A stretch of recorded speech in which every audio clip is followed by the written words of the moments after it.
Hello guys, welcome to another video of stock market friends. Gabion Technologies India Limited का जिस IPO का आज day 2 का subscription अब इन्होंने जानेंगे। लाइव सब्सक्रिप्शन जीएमपी कितना चल रहा है, लिस्टिंग कितना मिलेगा, परफॉर्मेंस कैसा अप्लाई करें या फिर नहीं, फाइनल डिसीजन क्या है, इन सभी पॉइंट्स को डिस्कस करेंगे। और ये कोई रिकमेंडेशन वीडियो नहीं है, इसलिए जो भी फाइनल डिसीजन होगा अपने रिस्क पर लीजिएगा। चलिए फ्रेंड्स, वीडियो स्टार्ट करते हैं। आईपीओ जो है 6 जनवरी ओपन हुआ था, 8 जनवरी क्लोज किया जा रहा है, मतलब कल के दिन आईपीओ क्लोज किया जा रहा है। 13 जनवरी का लिस्टिंग डेट रखा गया। 10 रुपीज का फेस वैल्यू, 76 टू 81 रुपीज पर शेयर की प्राइस बैंड, 1600 शेयर्स के लॉट साइज और fresh capital IPO book built IPO BSE SME platform पर लिस्टिंग किया जा रहा है। ग्रेडाज स्टॉक ब्रोकिंग मार्केट मेकर है। 29 करोड़ का इशू साइज है। 36 लाख शेयर्स का इशू किया गया है। और अलॉटमेंट डेट 9 जनवरी का, रिफंड रिलीज किया जाएगा 12 जनवरी और शेयर्स डिमैट अकाउंट में भी सेम डेट में किया जाएगा 12 जनवरी को। ऑफर दिया गया है क्यूआईबी, एंकर इंक्लूड नहीं करेंगे, 19% का। बिग एच एन आई 9.5, स्मॉल एच एन आई 4.7, रिटेल में 33.3% ऑफर दी गई है। रिटेल से ओनली 2 लॉट अप्लाई कर सकते हैं। 3200 शेयर्स मिलेंगे, 2.6 लाख रुपीज पे करना पड़ेगा। स्मॉल एच एन आई मिनिमम 3 लॉट अप्लाई कर सकते हैं, जो कि 3.9 लाख रुपीज पे करना पड़ेगा। मैक्सिमम 7 लॉट अप्लाई कर सकते हैं, 9.07 लाख रुपीज पे करना पड़ेगा। बिग एच एन आई मिनिमम 8 लॉट अप्लाई कर सकते हैं, 10.3 लाख रुपीज पे करना पड़ेगा। मैक्सिमम कोई लिमिट नहीं है। रिटेल में अगर 5 टाइम सब्सक्राइब होता है तो अलॉटमेंट ओनली 1 लॉट किया जाएगा। आप 2 लॉट अप्लाई कर सकते हैं बट अलॉटमेंट 1 लॉट ही किया जाएगा। स्मॉल एच एन आई में अगर 10 टाइम सब्सक्राइब होता है तो अलॉटमेंट ओनली 3 लॉट ही किया जाएगा। बिग एच एन आई में अगर 15 टाइम सब्सक्राइब होता है तो अलॉटमेंट ओनली 8 लॉट किया जाएगा। इससे ज्यादा अलॉटमेंट नहीं, मतलब कि मिनिमम लॉट ही आपको अलॉटमेंट किया जाएगा। अब अगर हम बात करें, इस कंपनी एंकर से 8.3 करोड़ का फंड रेज कर चुका है। वहीं अगर हम इसके सब्सक्रिप्शन की बात करेंगे तो कंपनी के सब्सक्रिप्शन यहाँ पे अगर देखा जाए तो क्यूआईबी गाइस बहुत ही स्ट्रॉन्ग सब्सक्राइब किया गया किसी भी कैटेगरीज में।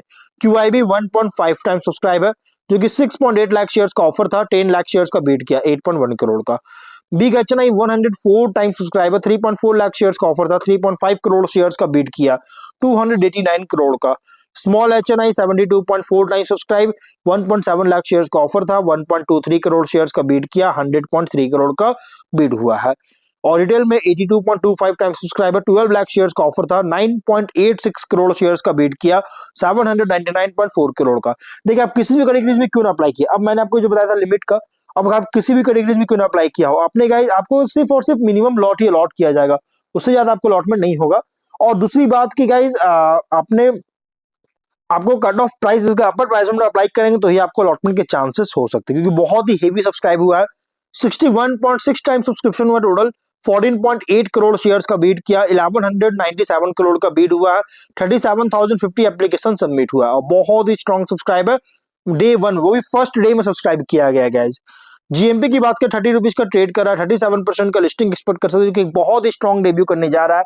111 रुपीज का एस्टिमेटेड लिस्टिंग प्राइस, 48,000 रुपीज का एस्टिमेटेड प्रॉफिट सिंगल लॉट पे मिल सकता है। बिजनेस की बात करेंगे तो उस पर मैं ज्यादा कुछ बात नहीं, मैंने ऑलरेडी वीडियो बना रखा है। तो गाइस, कंपनी जो बिजनेस करता है गैबियन रॉक फॉल प्रोडक्शन, जियो सिंथेटिक मटेरियल्स और इससे रिलेटेड सर्विसेज में इंगेज है, बिजनेस करती है। फाइनेंशियल 25 में रेवेन्यू 4% का डिक्रीज किया, जो कि बॉटम लाइन 14% इंक्रीज किया। और यहाँ पे अगर देखें तो 101 करोड़ का रेवेन्यू, 6.6 करोड़ का प्रॉफिट है। टॉप लाइन 24 से डाउन है, बॉटम लाइन इंक्रीज किया। और नवंबर मंथ में 60.6 करोड़ का रेवेन्यू, 4.3 करोड़ का प्रॉफिट है। तो कंपनी का फाइनेंशियल अगर देखा जाए तो टॉप लाइन में इनकंसिस्टेंसी देखने को मिला है, बॉटम लाइन में ग्रोथ देखने को मिल रही है। और ये जो कंपनी है हाईली कॉम्पिटिटिव सेगमेंट में ऑपरेट हो रहा है। 52 करोड़ का डेट है कंपनी पर। ऑब्जेक्टिव क्या, working capital requirement, company capex meeting करना चाहती है प्लांट और मशीनरी के परचेज के लिए, जनरल कॉर्पोरेट पर्पस के लिए फंडिंग के लिए आईपीओ लेकर आया। रेशियोज में R O C E R O N W 19.1 30% का, पीएटी एबिटा मार्जिन 6.6 14.9% का, डेट इक्विटी 2.1 टाइम का, पीबी और पी रेशियो 3.7 और 12.2 टाइम का प्री आईपीओ है। प्रोमोटर होल्डिंग का प्री इशू 100% का और मार्केट कैप 110 करोड़ के अराउंड मार्केट कैप कंपनी का होगा। अब अगर हम बात करें गाइस कंपनी के फाइनल डिसीजन क्या है, इस पर मैं ये गाइस आपको पता चलेगा इसके स्वॉट में जब मैं बिजनेस बताऊंगा उसके बाद आपको कंफर्म हो जाएगा क्या फाइनल डिसीजन लेना चाहिए। कॉम्पिटिटर है कंपनी के एसआरएम कॉन्ट्रैक्टर्स, एग्जांपल के ले सकते हैं। वैसे बहुत सारी कंपनीज इसके कॉम्पिटिटर है, क्योंकि हाईली कॉम्पिटिटिव सेगमेंट में ऑपरेट होती है। प्राइस बैंड जो रखा गया है फुल्ली प्राइस रखी गई है। और इसके स्वॉट में स्ट्रेंथ अगर देखिएगा तो फोकस जो कर रहा है इन सभी प्रोडक्ट्स पर, जो कि यूज होता है soil stabilisation, erosion control, road infrastructure projects में, जो कि स्पेशलाइज्ड निश है कंस्ट्रक्शन मटेरियल में। और प्रोडक्ट पोर्टफोलियो में इंक्लूड है गैबियन मेसेस, जियो टेक्सटाइल्स, जियो ग्रिड्स रिलेटेड इंजीनियर्ड सॉल्यूशंस का, जो कि लगातार इंक्रीजिंगली जैसे यूज हो रहा है सस्टेनेबल इंफ्रास्ट्रक्चर और एम्बैंकमेंट प्रोजेक्ट्स में। और कंपनी का जो है प्रेजेंस इंफ्रास्ट्रक्चर मटेरियल्स में, जो कि अलाइन है गवर्नमेंट फोकस के साथ हाईवेज, इरिगेशन, अर्बन डेवलपमेंट और इन्वायरमेंट रिलेटेड सिविल वर्क्स पर।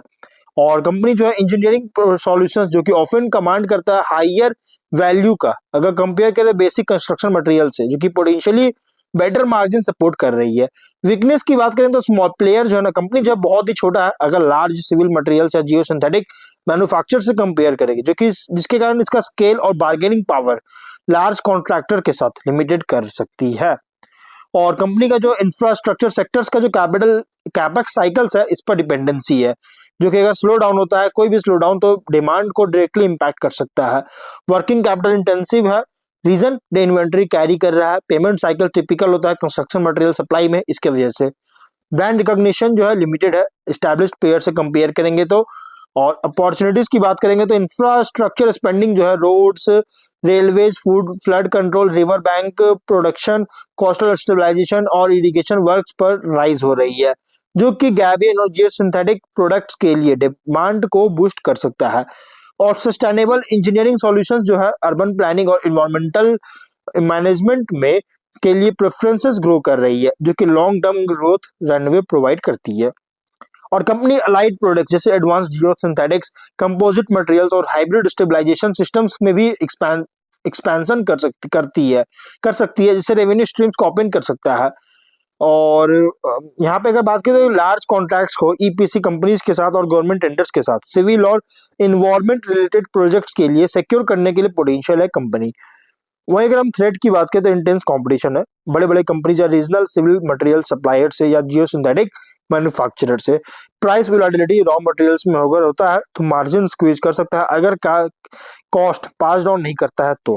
प्रोजेक्ट डिलेज, पेमेंट डिलेज या वर्किंग कैपिटल कॉन्स्टेंट्स टिपिकल होता है इंफ्रास्ट्रक्चर साइकिल्स में, जिससे कैश फ्लो को प्रेशर कर सकती है। रेगुलेटरी और एनवायरनमेंट कॉम्प्लायंस चेंजेस अगर होता है इंफ्रास्ट्रक्चर कंस्ट्रक्शन सेक्टर में, जो कि होता है गाइस, तो इसकी वजह से कॉस्ट इंक्रीज कर सकता है, अप्रूवल स्लो कर सकता है। पीयर कॉन्टेक्स्ट की बात करेंगे तो लार्ज कंपनी से कंपेयर करेंगे तो ये जो स्मॉलर है लेकिन स्पेशलाइज्ड ज्यादा है, स्मॉलर है बट स्पेशलाइज्ड ज्यादा है। कॉम्पिटिटिव एज जो है लाई करता है, डिपेंड करता है इंजीनियर्ड गैबियन सॉल्यूशंस पर, लेकिन स्केल और डिस्ट्रीब्यूशन अभी भी लिमिटेड है, मतलब कि लार्ज से तो वैसा कोई खास कंपैरिजन नहीं है अगर देखा जाए तो। और अगर हम मिड टीयर रीजनल प्रोवाइडर से कंपेयर करेंगे तो सॉल्यूशन क्वालिटी निश फोकस पर जो है सो कम्पीट करता है, लेकिन सक्सेस डिपेंड करता है ड्यूरेबिलिटी, कॉस्ट इफेक्टिवनेस और टेक्निकल सपोर्ट्स के डिमॉन्स्ट्रेट के एबिलिटी पर सक्सेस डिपेंड करता है।